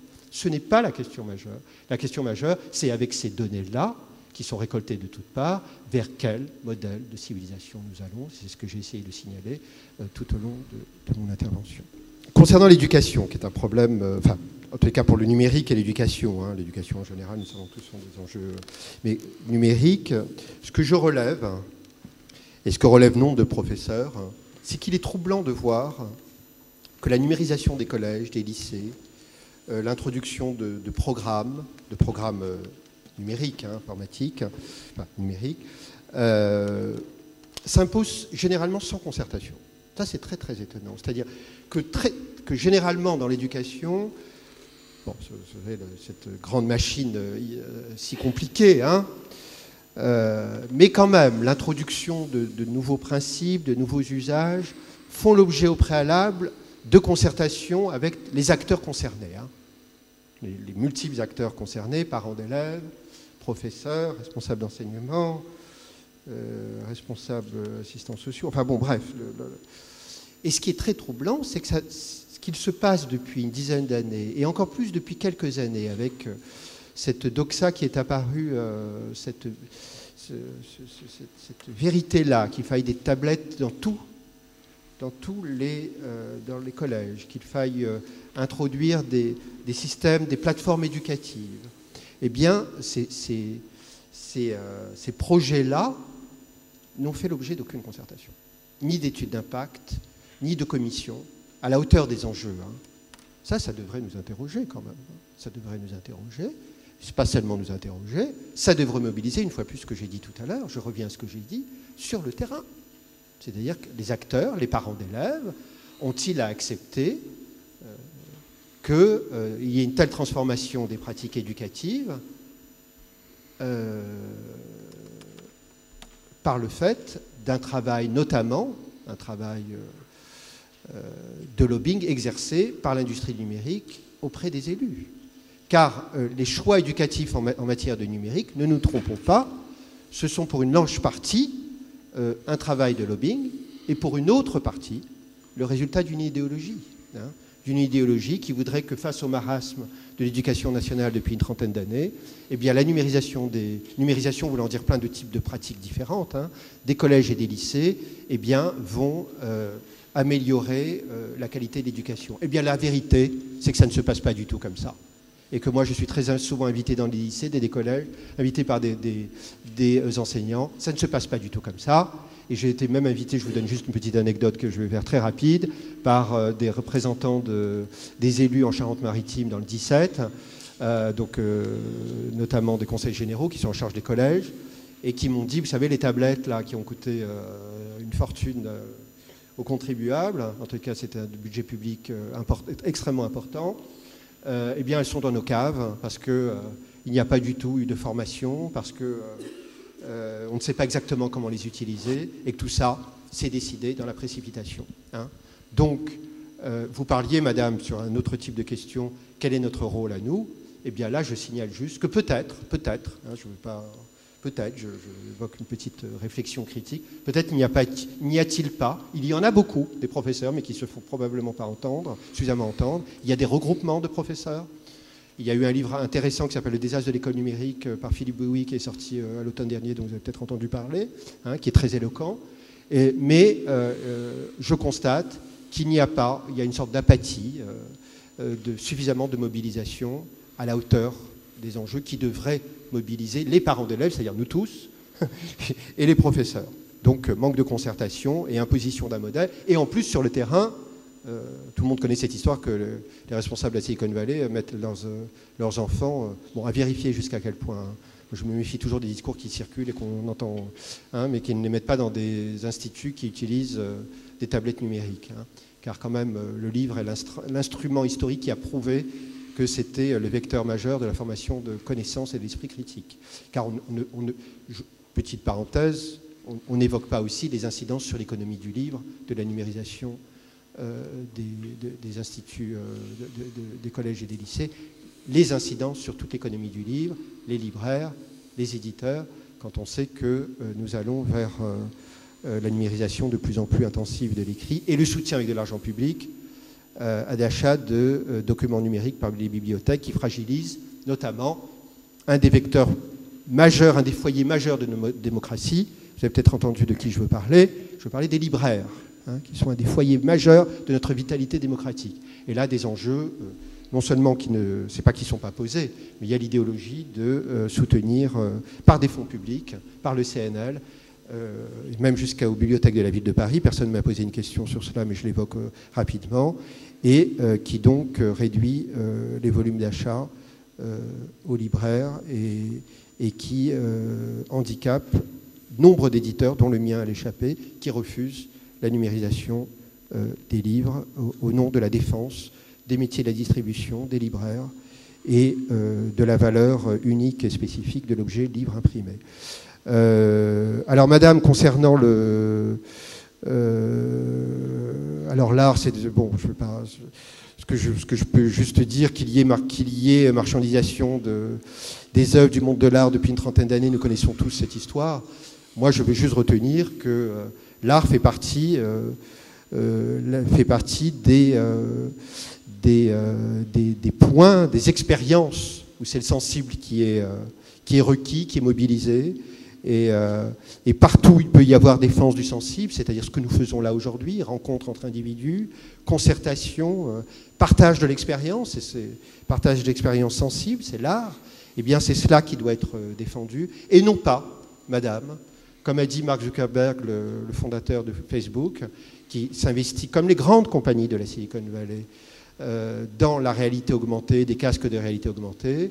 Et Facebook, qui a racheté la compagnie Oculus de réalité augmentée, a dit, eh bien, à terme, ce que nous souhaitons, il faut bien l'entendre, ça là, hein, il faut bien l'entendre, hein, a dit ce que nous souhaitons, ce que je souhaite, c'est que à terme, eh bien, mes cours à l'université, je les vois de chez moi via mon casque, ma visite chez le médecin via mon casque, les œuvres d'art via mon casque, les soirées entre amis via mon casque, les concerts, le monde entier via mon casque. Donc voyons-nous à la fois le déni du sensible qui se joue là, le refus du principe de la socialité, et en même temps, quand nous parlions de données, la connaissance des comportements sur tous les champs de la vie, qui est appelée à être détenue par ces grandes compagnies, et en vue de monétiser et d'affiner la connaissance sans cesse plus approfondie de nos comportements. Donc, entendons-nous, mais cette abjection quand même, ce que moi je tiens pour une abjection, de vouloir réduire l'existence et la vie, et la perception de la vie et le rapport à la vie, déjà co-visuel, et dans une dimension isolée, quasi autiste, et dans le déni du social, et de toutes les, je l'ai dit tout à l'heure, et de toutes les potentialités infinies du corps et de l'esprit humain.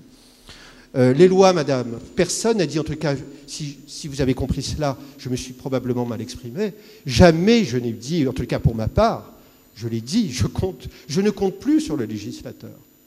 Je ne compte plus sur le législateur pour pour dessiner d'autres trajectoires, déjà avant de dessiner d'autres trajectoires, pour pour interroger, prendre en charge des questions majeures induites par ces développements technico-économiques. Je ne compte plus sur le législateur, puisque nous avons eu tant de preuves, et nous avons tant de preuves dans le monde entier, que le législateur écrit la loi en vue de soutenir cette économie-là, hein, en se souciant, le seul souci, en se souciant de la protection des données, dont je dis que c'est un problème décisif, mais qui n'est pas majeur, il y en a quantité d'autres, et particulièrement les deux que j'ai décrits tout à l'heure. Donc moi, je ne fais plus... Vous avez bien raison, madame, de dire qu'à la hauteur de la France, d'écrire des lois, vous avez bien raison. Et encore faudrait-il les écrire, ces lois. Mais elles ne sont pas écrites. Donc nous avons un réflexe très usuel de supposer que la loi peut encadrer les choses. Eh bien, moi, je ne le crois pas, en tous les cas, relativement au développement technico-économique. Moi, je crois que, je l'ai dit tout à l'heure, je ne vais pas me répéter, je crois que c'est aux citoyens, à nous, non pas d'encadrer les choses, mais de faire valoir notre capacité, par exemple dans le cadre de l'enseignement, je le dis, c'est très bien ces questions, nous faisons un lien. Hein. Dans le cadre de l'enseignement, je relève, et je vous le redis, pourquoi n'y a-t-il pas eu davantage de mobilisation? Pourquoi? Alors là, ce sont pas les élus et les responsables politiques soutiennent ça, favorisent cette immixtion du monde numérique avec l'ampleur des incidences, notamment la quantification des pratiques éducatives, aussi bien celles de l'étudiant, des élèves, que des professeurs. Vous savez qu'aux États-Unis, il y a une class action, un recours, une action collective contre une application éducative de Google, d'Apple, pardon, qui quantifiait les pratiques et qui les revendait à des cabinets de recrutement et à des compagnies de fourniture scolaire. Ils ont fait une class action et ils ont eu gain de cause. Alors là, c'est pas la loi, ça, c'est le juge. C'est pas la même chose. C'est le juge. C'est le juge. C'est la jurisprudence. Eh bien, nous devons, comme disait Deleuze, l'honneur de l'humain, ce n'est pas la loi, c'est la jurisprudence. C'est magnifique. La jurisprudence, on saisit le juge. On le saisit, puisqu'il y a soumission du politique. Eh bien, il peut y avoir des regroupements de profs, dire il y a déni de notre autonomie, de capacité à nous déterminer relativement au programme, certes, mais relativement à ma capacité subjective. Il y a déni. Que dirait la loi? Que dirait le juge? Que dirait la loi existante? Jurisprudence qui renvoie à ce que je disais tout à l'heure sur ce citoyen espagnol qui a fait valoir son droit à effacer des données concernant une vieille affaire pour laquelle il a payé sa dette à la justice et qui était encore visible. Personne ne l'a écouté, encore moins les politiques. Jurisprudence, un juge de la Cour européenne de Luxembourg, lui a donné raison et il a écrit la loi Ce citoyen avec la Cour européenne de justice. Donc, oui, madame, je ne crois pas. Non, madame, d'abord, je n'ai pas dit ça. Et je suis dans le constat, que nous pouvons compter sur le législateur sur des questions plus ou moins, allez, marginales n'est pas le bon mot, sur des questions restreintes, je veux dire. Sur les questions majeures, je l'ai dit, c'est à la mobilisation, et notamment, si nous parlons de questions juridiques, je l'ai dit, par le recours au juge et à la jurisprudence. Et je ne sais, consommation, oui. Alors consumérisme. Oui, alors j'ai presque envie de dire, madame, que c'est un mouvement conjoint. Hein. C'est un mouvement conjoint entre le plaisir, l'envie de profiter, de jouir des renouvellements continus, des produits et notamment des innovations technologiques qui sont dotées notamment par le design. Hein. Il y aurait tant à dire sur le design des objets aujourd'hui technologiques, hein, ce qu'avait très bien compris Steve Jobs, notamment avec son designer en chef qui s'appelle Jonathan Ive, comme ils ont conçu le smartphone, comme ils ont conçu l'iMac en 98, hein, la séduction des objets technologiques, mais pas seulement la séduction des objets technologiques, la séduction des applications, hein, de la géolocalisation, de toutes ces fonctionnalités qui ne poussent qu'à un surcroît de confort, non pas infantilisation, alors je fais les distinguos parce que ce serait peut-être trop radical, mais de facilitation de l'existence. Hein, il y a une propension qu'on voit, qui est massive, qui est très massive, à nous laisser porter par cela. Alors la question, c'est, je terminerai juste à dire jusqu'où? C'est la question que je n'ai cessé de poser avec vous. Jusqu'où? Jusqu'où? Eh bien, ce jusqu'où, c'est aujourd'hui qu'il faut la poser, c'est pas dans 10 ans. Parce que ce jusqu'où, si nous n'y prenons garde et si nous n'agissons pas, ces modèles-là, je l'ai dit tout à l'heure, excusez-moi de me répéter pour terminer, ce modèle-là, il va recouvrir la vie entière. La vie entière. La vie entière. Dans le cadre de la loi d'Axel Lemaire pour une république numérique, elle a mis en avant, au travers du Conseil national du numérique, le fait qu'elle a consulté des centaines, voire quelques milliers de citoyens. Est-ce que vous pensez honnêtement que c'est une vaste fumisterie ou est-ce que cela a pu amender un peu la loi? Sur cette dimension participative, oui, on va dire que l'intention est bonne. Hein. C'est de toute manière, Axel Lemaire est dans l'idéologie que le numérique favorise la vitalité démocratique. Moi, je ne crois pas. Je ne crois pas que ce sont des instruments, que ça favorise la connaissance des phénomènes, le suivi de certains faits, certes. La démocratie, c'est le sensible. C'est la capacité de pouvoir nous prononcer, certes par des plateformes. Il y a eu des initiatives, il y a eu... Bon, je veux dire qu'il y ait la capacité pour des citoyens de se déterminer sur des enjeux, sur certaines questions. Ça a été le cas avec ce protocole mis en place.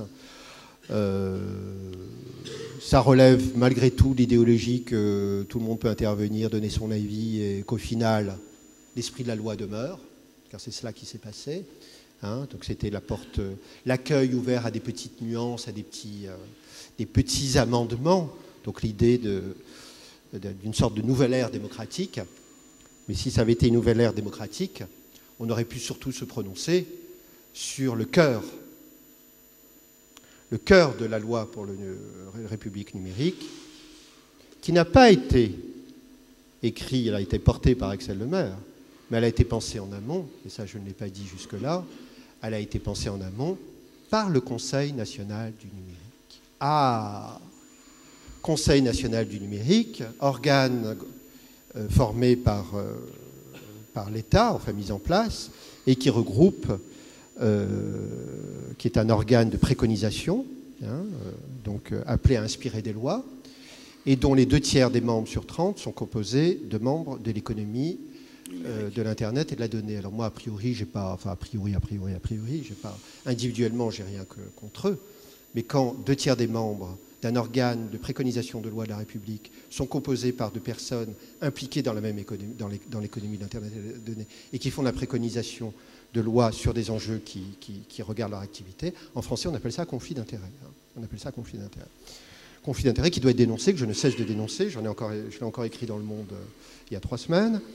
Mais le cœur de la loi, quand bien même il y a eu cette petite consultation qui est sous l'apparence d'ouverture démocratique et de capacité offerte aux citoyens à se prononcer sur projet de loi, a priori sur procédures sur lesquelles on peut se dire oui, pourquoi pas, mais ça n'a pas empêché que le cœur du projet ait été adopté. Je vous le dis, le cœur de ce projet, c'est l'open data, c'est-à-dire de favoriser l'économie de la donnée, favoriser l'idéologie de la start-up, nouvel horizon indépassable de notre temps, sans qu'on sache que les start-up sont en train d'organiser la conquête intégrale de la vie, hein, ce que j'ai évoqué tout à l'heure, de vouloir monétiser toute la connaissance de nos comportements. Et l'open data, ce sont toutes les données publiques dont on autorise sans contrepartie financière l'exploitation de ces données en vue de développer quantité de services, une infinité de services par des start-up en fonction de la connaissance de l'ensemble de la vie publique. Alors, ce que je dis, c'est que l'open data, avec certaines restrictions, pourrait avoir des fonctionnalités positives. Là, l'idée, c'est l'intégralité, c'est-à-dire de tout mettre. Et ça pose déjà quantité de problèmes que je n'ai pas le temps d'évoquer là. Donc, le cœur de la loi pour une république, c'est d'autoriser la marchandisation et l'exploitation à des fins uniquement commerciales des données publiques par des start-upers qui entendent monétiser la connaissance et accompagner de plus en plus le cours de nos quotidiens par des applications supposées nous faciliter et optimiser la gestion du cours de nos quotidiens. La loi 1, je ne sais plus où j'en suis. C'est bon. Concernant, il y avait une dernière... non, j'ai répondu à monsieur. Pardon. Ah, c'est important, oui. Je suis fatigué, est-ce que je suis seul? Non, je le suis de moins en moins. Et puis quel beau combat, là je vous parle de façon intime. Quel beau combat. Quel beau combat quand on a des convictions fortes. Et des convictions fortes, non seulement fortes, mais quand on se sent porté par leur justesse. Quand défendre, et c'est pas ici que je dois... Ici, c'est une sorte de chose entendue, ici, là où nous sommes, de défendre des principes humanistes qui nous fondent, hein, au-delà de toute dimension partisane politique. Le cœur de ce que je défends, moi, ce sont des principes humanistes fondamentaux, hein, qui nous constituent. Et c'est cela qui est en danger actuellement. Alors que déjà, vous disiez, monsieur, et probablement c'est une perception en partie juste des choses, mais que je sois seul sur ces enjeux à défendre une position humaniste, en tous les cas d'opposer une voie humaniste à ces développements qui relèvent, je l'ai expliqué tout à l'heure, d'un anti-humanisme radical, eh bien ça devrait nous inquiéter déjà et nous interroger. Mais les choses ne se passent pas exactement comme cela, monsieur. Je remarque de plus en plus. D'abord, je ne suis pas le seul. Enfin, comme je dis souvent en plaisantant, je ne suis pas très nombreux, mais je ne suis pas le seul, je ne suis pas si seul, puisque mes positions, en tout cas mes positions, mes analyses, la volonté de défendre des positions sont je suis désolé de vous parler comme ça, je vous réponds, hein, là, ça peut paraître un peu présomptueux, je me sens presque gêné de dire cela, mais je vous le dis, rencontre de l'écho. Mais pas seulement l'écho, sont relayés. C'est pour ça que j'ai éprouvé le fait, par des messages que je reçois, des témoignages, qu'elles sont tellement relayées que j'ai pris une décision, presque malgré moi, parce que ça va me prendre du temps, de monter ce comité citoyen sur le numérique, décentralisé, qui regroupe des acteurs de la société civile en vue d'agir, en vue d'être actifs, en vue d'être des êtres agissants, ce qui est le cœur des principes humanistes, d'être des êtres agissants en société et de nous donner le droit de décider en commun du cours de nos vies. Donc l'idée de regrouper des collectifs d'enseignants, enfin des collectifs ou des enseignants en tant qu'êtres individuels, de médecins, des syndicalistes, des personnes qui travaillent dans l'entreprise, des personnes qui travaillent dans la santé, en vue d'être, comme je l'ai dit tout à l'heure, en deçà des discours et d'agir sur le terrain et aussi de faire valoir des contre-expertises. Car comme je l'ai dit, il y a une doxa lumineuse et portée par quantité d'acteurs sur le fait que cet environnement-là représente un horizon plus ou moins radieux, mais tendanciellement radieux. Il est temps de faire valoir des contre-expertises et la réalité du terrain. Donc oui, je continue, et plus que jamais. Parfois, je me sens assez désespéré de l'état des choses, mais j'agis autant que je peux avec l'arme du langage. Et il est une bonne chose de voir, alors jusqu'à quel point je ne sais pas, que l'arme du langage est relayée par le pouvoir de l'action. Alors je ne me fais pas trop d'illusions, je ne me fais pas beaucoup d'illusions, mesdames et messieurs, à vrai dire. Mais si je n'agissais pas, je ne serais pas digne de ce que je suis capable de faire. Donc j'agis autant que possible. Et en même temps, c'est assez triste hein, comme conclusion. En même temps, je ne me fais pas, à l'heure actuelle, hein, le 8 avril 2017, je ne me fais pas beaucoup d'illusions. Merci à tous.